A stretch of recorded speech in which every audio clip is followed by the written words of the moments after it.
It's the end of the world as we know it. I feel fine. Good morning, slaves, and welcome to another edition of It's the End of the World as We Know It. And I Feel Fine, the show where we vote with a bullet. I am your host, the Stimulator, and in peaceful news this week, thousands of demonstrators took to the streets to protest the U.S. war for Iraq's oil. As with every year, neither the president nor the Democrats listened to the protesters. Which makes me wonder, would they listen more if instead of carrying signs, the protesters carried, let's say, AK-47s? Or what about Chiquita bananas? Food for thought. Speaking of machine guns, Chiquita, the number one seller of bananas worldwide, pleaded guilty to doing business with a terrorist organization. This time with a Colombian right-wing paramilitary group. Chiquita agreed to pay a $25 million fine for such monkey business. Personally, I don't think Chiquita should have to pay that fine. I say we should treat Chiquita like we treat any terrorist group in the USA. We bomb them back to the Stone Age.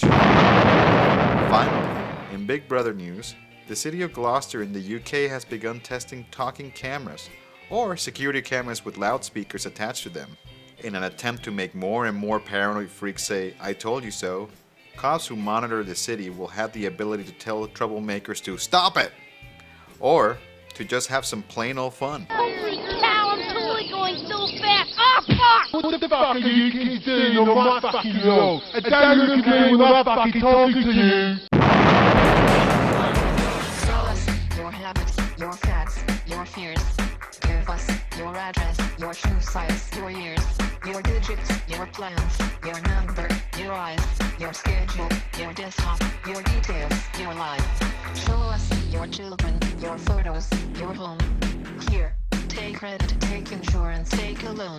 Get a job, get a pension, get a haircut, get a suit. Play the lottery, play football, play the field, source empty. This week I got an email from Sam in Dallas. Sam wrote, "What's up, man? Let me start by saying that you're fucking amazing. I have scheduled my first critical mass ride due to your show. I am ready to ask how else I can get involved in the movement. I reside in Dallas, Texas, and I am fed up with the same fucking corrupt atmosphere that has surrounded this area for decades. I also hear that TXU just approved 6 new coal burning plants in Texas. Thanks, man. Sam." "Thanks a motherfucking lot, Sam. I get that question a lot, and I usually tell people, take a look around. Don't you see all the fucked up shit everywhere? Pick a problem and attack it now." But that's not a good answer. A better answer is how not to get involved.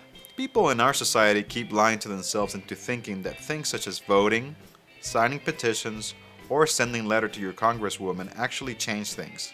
Even though you already know the truth, year after year you sign the same fucking move on petition and go to sleep with the same guilty feeling, similar to the one you get when you masturbate to Asian porn behind your wife's back.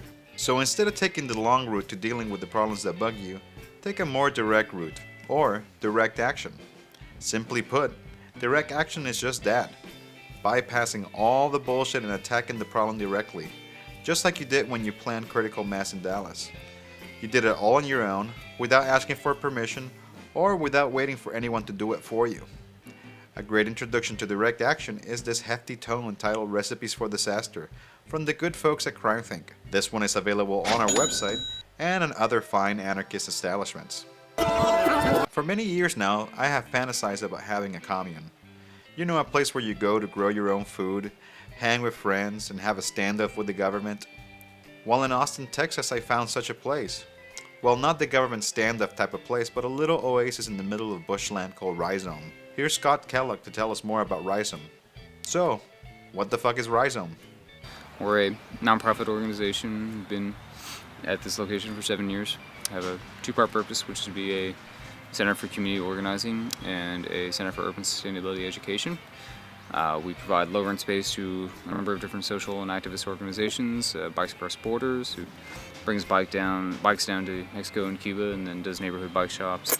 Inside Books Project, which sends books to people incarcerated in the state of Texas. Food on Bombs, Independent Media, Art and Revolution, a web radio project. A number of different groups all work out of here.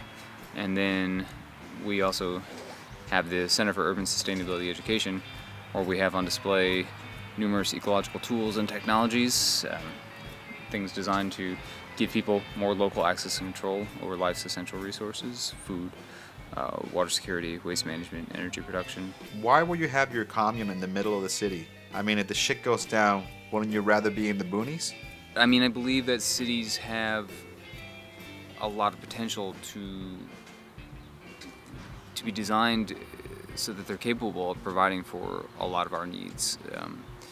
A lot of these systems here are based off of a design philosophy called permaculture, the idea of which is to create long-lasting, sustainable human communities. In a nutshell, what permaculture is about, to me, is about making intensely cultivated spaces that are capable of providing for as many human needs as possible in as small of a space as possible. So in that regard, cities are really ideal because they are already so intensely cultivated. There's a lot of people here. There's a lot of existing infrastructure here to work with, and rather than us all going out into the country and really destroying the land base out there, I think we can focus a lot on growing on taking care of our needs here. I mean, food, for instance. There's tons of. If you think just how much space in the city is devoted to the cars, to automobiles, to roads, parking lots, parking garages, a lot of that asphalt can just be torn up, taken up, and soil built over time, making them into productive community gardens or community-supported agricultural programs. But the catch-22 is land. A lot of people can't afford land. How do you get around that? I know some other instances. I have some friends in Philadelphia who managed to have the city donate them a good chunk of land. There's always things like adverse possession, sort of obscure legal options to be sort of openly trespassing on a piece of land, and if the owner doesn't object over a certain period of time, you can actually make the case that you own that piece of land and have the title signed over to you. And then there's also just straight up fundraising. I mean, if a group of people wanted to get together and incorporate as a nonprofit and just do fundraising in their community to try and get access to a piece of land or property to do a project similar like this is a really important thing for people to be doing. And that about does it for this edition of It's the End of the World as We Know It, and I Feel Fine. If you want to find out more about Rhizome Collective, go to rhizomecollective.org. If you have suggestions as to where the submedia End of the World bunker should be, email me, waco@submedia.tv. Good night.